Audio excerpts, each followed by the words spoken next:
Hello, folks. This is your host, Charlie Dixon. Before we get started today, we would really like your help. Please rate and review our podcast with 5 stars and make sure to share it with a friend. By spreading the word, you help us grow and reach more people, allowing others to discover the valuable insights shared in each episode. Thank you so much for being an important part of the Behavioral Health Today community.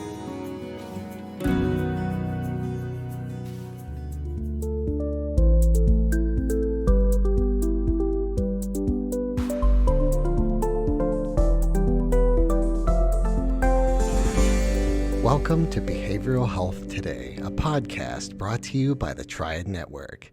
This podcast is designed to share trending topics occurring within the world and our communities and bring them a behavioral and mental health perspective.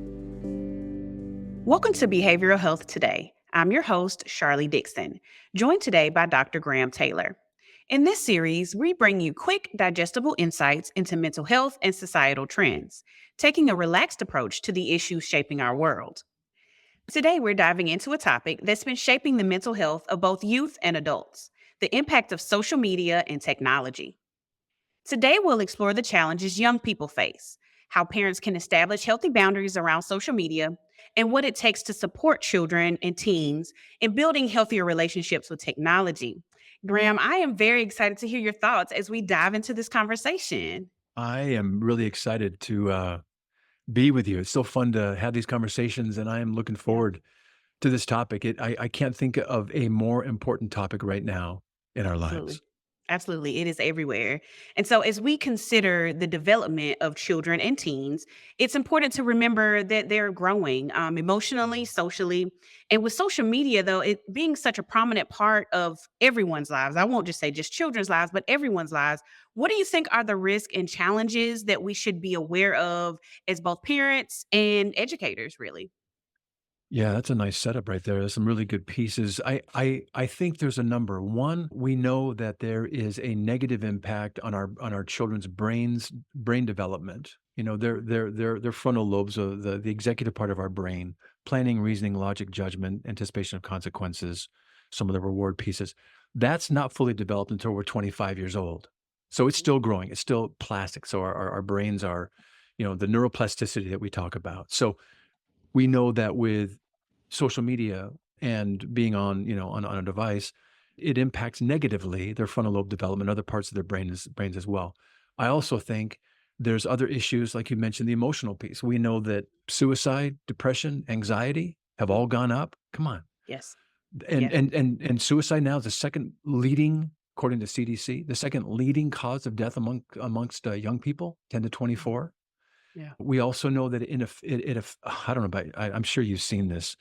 Mhm. Some of your population is a little bit different than mine that I see in practice, but still, I talk to a lot of parents.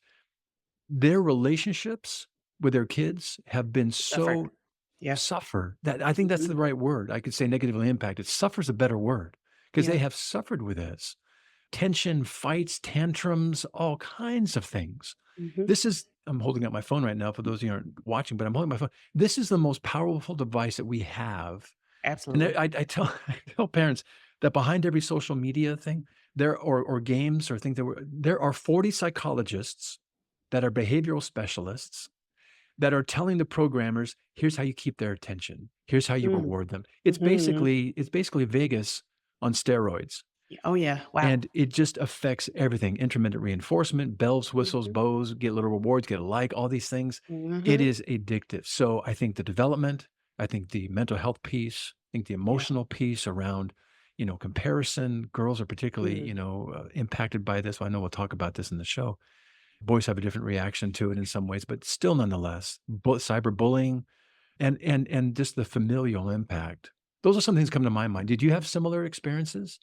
Oh, absolutely. And I think it kinda started around the time of COVID, and I think we'll get into that a little bit later, like when Yeah. it became so imperative and so heavy. But at that time, I was a school social worker, working in a high school. And so just to watch the difference before the shutdown times where children were just at home a lot more, and that led into more, in my experience, that led into more impact of social Oh, media yeah. because you're Oh, yeah. sitting at home, school is now on a device. while you're on the device doing schoolwork, you also have your phone on your hand because you can't see any other kid outside of your phone. Like the phone became the lifeline That was at your that point. lifeline. Yeah, And while it was good, it is good, it allows you to connect with other people, and in our experience as older people, I've been able to use social media to connect with people that I went to high school with that I hadn't seen sure. in 20 years. But on the other side of that, like you mentioned, it became so much more addictive and so much more in control of our everyday thoughts of Yeah.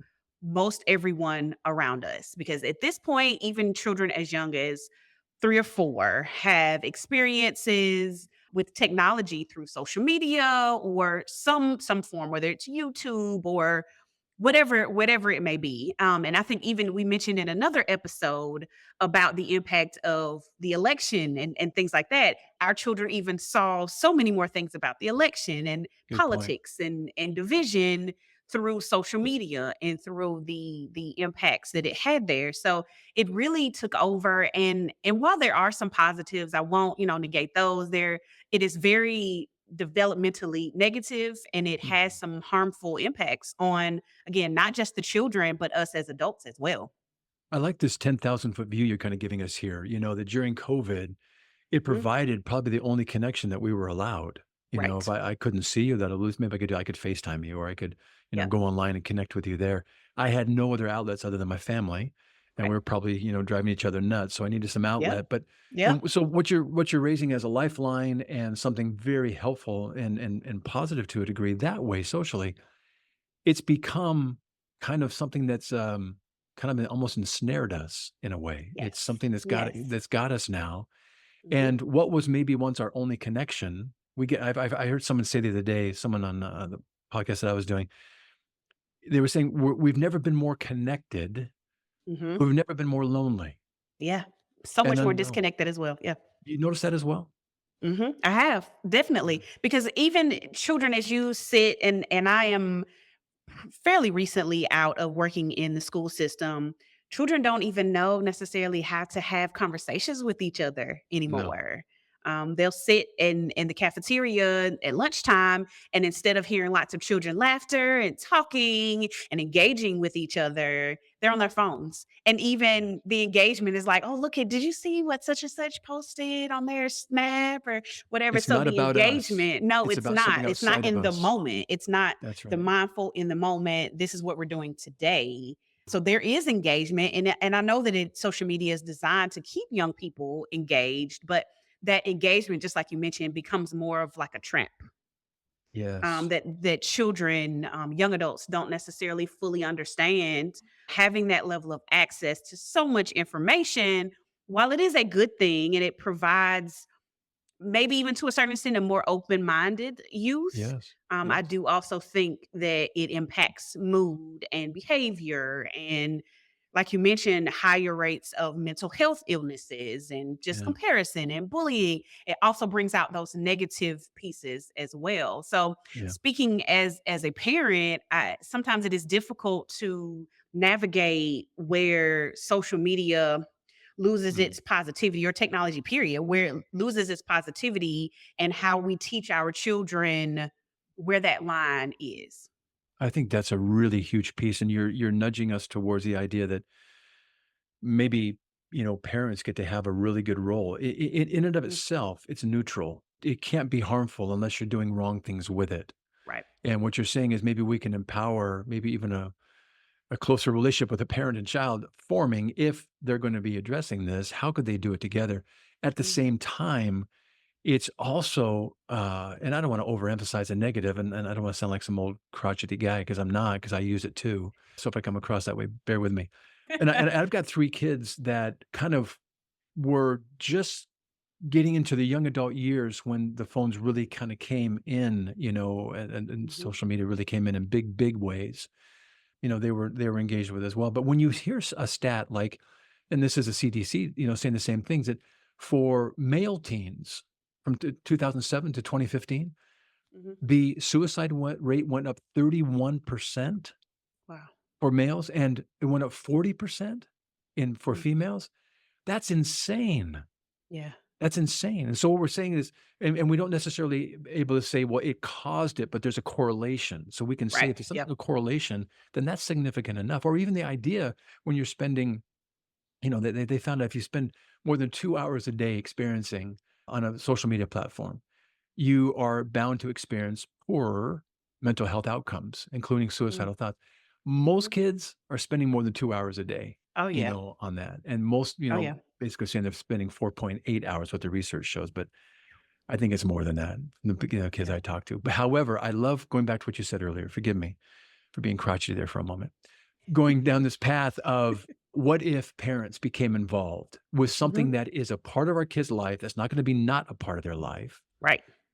Maybe when does it become a part of their life and how do we navigate it with them to maybe get the best out of what it can provide by protecting at the Absolutely. same time protecting against. How do you do it? Absolutely. You got children. What do you do? And honestly, I agree with you. It is really trying to find that balance because saying no to all devices, no to all screen time, Yeah, that is really just honestly pushing your child or your young adult towards it even more because it's like, that's right. oh, she doesn't want me to do it. So I'm going to go see what she doesn't want me Yeah, to it becomes do. the apple, doesn't it? Yeah, Right, right. You yeah, want what you can't have. And that yeah, it does not, it's not just limited to adults. It starts yes, much right. younger than that. So really it's just about trying to find the right approach for your children. So you mentioned my own. I have an 11-year-old and a 5-year-old. Neither of them have social media access at this point. However, they do both have access to screens. My oldest plays video games. He is allowed to chat on video games with other children that he knows, other kids that he goes to school with. But I draw the line there as far as chatting. All of the contacts do have to come through dad and I. So it's not, he's opening up to the entire world because there are people there that lurk just to You have these bet. conversations and lead children way off base. But on the other side of that, I also have conversations with him. He is 11 at this point, and we started having conversations about what to be aware of, who is a child on social media, who is a child that wants to chat with you. Are you sure that this is somebody that you know? Just being aware of Yeah, surroundings and what could potentially happen. I know some people are like, can't believe that you have these conversations with a child so young, but I find it important to teach him now what to be aware of yeah, and to acknowledge to him, like, you know what?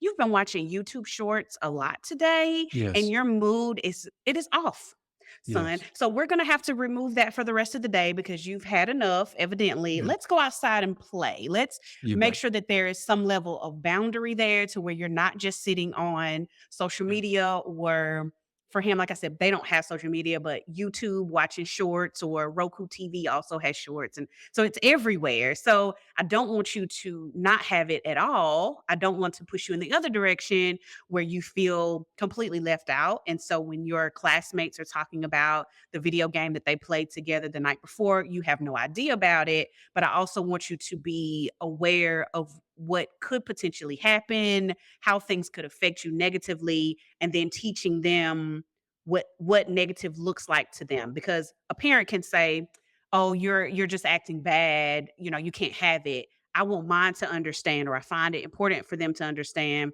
you know what? My mood is changing. I need to take a break. And so trying to instill in them that self motivation or that self acknowledgement of, I feel differently about this, or I want to compare myself to somebody on the short, or I want to do some of the things that they're doing. Maybe it's time for me to take a break. I should go outside and play and have that merge of both crotchety type of play. I'm with you on that. I'm a little crotchety myself. So that I need to go outside and experience the grass under my feet or feel the sun on yeah, my body, hoping that in the future that he or they are able to know where those boundaries are and can exercise them without a level of, wow, I finally have freedom. I'm just going to yeah, go do whatever I want. yeah. We'll be right back after word from our sponsor. Most of us spend more time at work than anywhere else doing anything else. So why not spend that time in a job you love? Introducing Triad's Jobs Marketplace, the only job site dedicated specifically to behavioral and mental health professionals. featuring more than 1,000 open jobs from dozens of behavioral and mental health employers, and searchable by location, professional field, employment type, specialization, and more. Jobs Marketplace helps you find your next career opportunity. Full time, part time, or gig time, make the most of your time. To access Jobs Marketplace, register for your free professional account at hellotriad.com/BHT. That's hellotriad.com/BHT, and then click to Jobs Marketplace. If you're already a member of the Triad community, visit app.hellotriad.com/jobs. That's app.hellotriad.com/jobs. Visit us today and take your next career step tomorrow.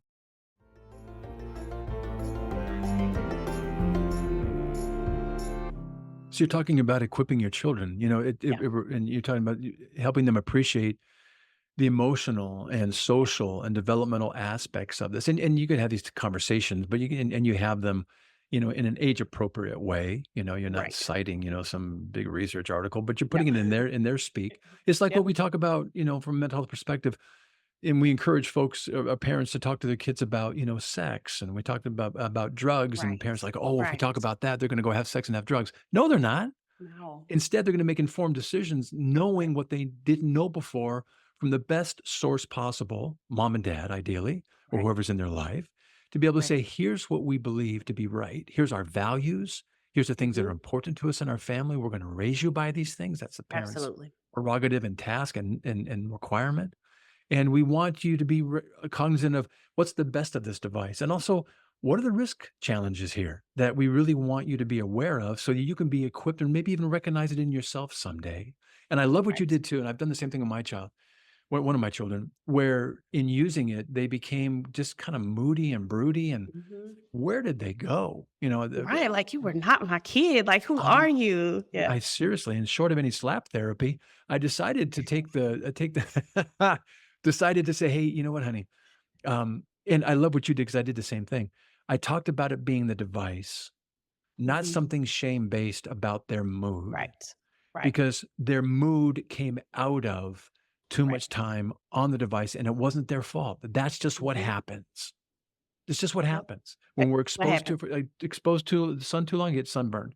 If I Mhm. expose to this too long, I get brain numbed, and my mood changes, my mental health changes, and my Mhm. interactions with you as my family member change. So I love what you did. Right. Did the very same thing. I removed it for a period of time, and that person emerged again. Their Yep. persona, who they were, emerged. Yep, and it's beautiful to see your child come back because while that detox period is happening, it is not fun for anyone, not the child, not the parent. But when they return, it is a beautiful thing to see. And while that detox or whatever is happening, I think it's important to have conversations during that time too, and even to model behavior. So as an adult, I have definitely caught myself spending way too much time scrolling. There's Mhm. nothing going on. I'm bored. I'm scrolling, scrolling, scrolling. And my child actually even had to say to me, like, Mom, how do you tell me I can't spend too much time on my device? And Yeah, you've had your phone in your hand the whole time. I'm like, oh, yeah, yeah, you're that's a right. pot calling the kettle black, huh? Yeah, it's like, you know Like, what? You're right, son. I'll come outside with you and play right, because you're right, right. right. Maybe I'm different when I've spent too much time on my device as well. Like it's not just stuck with child. Like maybe it Yeah, happens to us as adults as well. And so being absolutely. open to hearing that, it was not fun to be parented by my child. But at the same time, he is right. Like, how can I tell him that, warn him of the negatives and not realize when they're happening to me as well? Well, that tells me you guys have got some, safety and trust in your relationship, right? Where he can give you a nudge and say, "Hey, mom, you've been on that pretty long, and what do you think?" So I Right. like the idea that you guys can approach each other that way and be open Absolutely. to one another that way. And I think Yeah. I remember when we had our kids over, when they had their friends over, they'd be all sitting in the living room, and it would be the quietest living room in the whole city because they were all on their Hmm. phones. And On the I'd get phones. out this. We had these in Hawaii. We have these beautiful koa bowls. And we have a big koa bowl that sits up on one of our shelves, and I would get the koa bowl and I'd say, "Okay, everybody's phone in here." And they put it Hmm. in the well, so they're when they're in my house, they put the koa. That's when they were younger. Put the phones, in the bowl. And it'd be Mhm. kind of funny because for a little while, they'd be a little bit awkward with each other. They wouldn't quite know Yes. what to do Yeah. or how to engage. It's kind of that, Mhm. asking someone to dance kind of thing. They were kind of awkward with one another. And then they just started like you said, unfolding and Mhm. emerging and just Mhm. engaging the way that we want them. It's beautiful, isn't it? It is. It's really lovely to see, and I'm happy to hear that you took that approach because a lot of times that's what happens. Kids will go hang out and they're going to play over their friend's house and they're not playing, they're just sitting on their devices. And it takes a strong parent to be able to say, "Hey kids, all right, let's try something different." Everyone is doing it. Let's all put the phones in the bowl. And one way to combat that, I know in my home, I buy lots of board games and things that they can do that are not social media based. That is stuff like Twister or about air hockey at Christmas time. So it gives them something to do where they're not Yep. just focused on their phone because honestly, social relationships are incredibly important. We learn lots of things from them. We learn who we want to be, some of the things that we don't want to be. And Mm. so I know social media and technology kind of act as a bridge. And I mentioned that before on how I was able to connect with people that I knew from high school or college. Yes. And it really does, work to bridge people together in certain ways, but it also has some challenges for social interactions, like you mentioned. So as a parent, what trying to determine what are some approaches to help balance that online and offline relationship. And I do believe that encouraging, I won't say forcing, but encouraging kids to put down the device and do something together that is not around a device. Maybe it is going outside to play basketball or going for a walk Sure. together or playing a Yeah. board game. I think it's important to encourage and foster that balance between the two types of ways to, foster a relationship. Yeah, I think that's so good. I know we're winding down just real quick, but I just want to throw one thing in that kind of, I think, kind of rides on that a little bit. If we don't do the things that you're describing and we don't kind of raise our kids that way, life is hard. Yeah.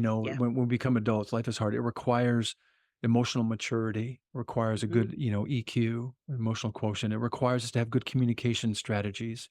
It requires us to have good problem solving skills. It requires us to have good self control and be able to soothe ourselves, to postpone Yep. gratification. It requires us to have an understanding and empathy for the people, and if we're not developing those early, if we're, looking down all the time, if we're not engaging in ways, our growth gets stunted. And those Mhm. areas that we need to be developing now when they're kind of in their plasticity state, when they Yep. become adults, they're going to be ill-equipped to address some of the things that are going to be part of their adulting. Absolutely. So I love the idea of the balance. I love the idea of there being a place for it. I love the idea maybe where parents can come and do it with their kids and monitor these Yeah. things. Mhm. Mhm. So that's pretty cool. Yeah.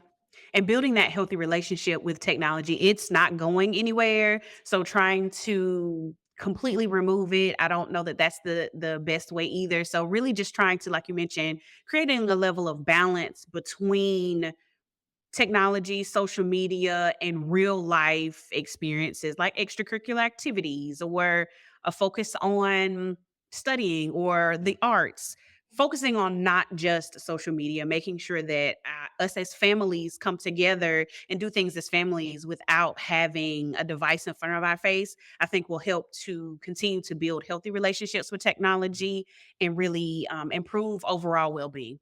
That's so good. I couldn't agree with you more. Absolutely. So thank you so much, Graham. I've really enjoyed this interchange about our insights today. And I hope that our listeners walk away with a deeper understanding of how social media and technology impact the youth and even take away some helpful strategies to support younger people in their lives. It's clear that with the right approach, we can equip the next generation to navigate the digital world in a healthy way. But before you go, please take a second to leave a review because we'd love your help. Please share the podcast with a friend. And by spreading the word, you help us grow and reach more people, allowing others to discover the valuable insights shared in each episode. Thank you for being such a huge part of the behavioral health community. Thank you for joining us, and we'll see you next time on Behavioral Health Today. We appreciate all the support from our community, and if you like our show, one of the best ways you can support it is by giving us a 5-star rating and leaving a review. Behavioral Health Today is a podcast part of the Tried Behavioral Health Network, all rights reserved.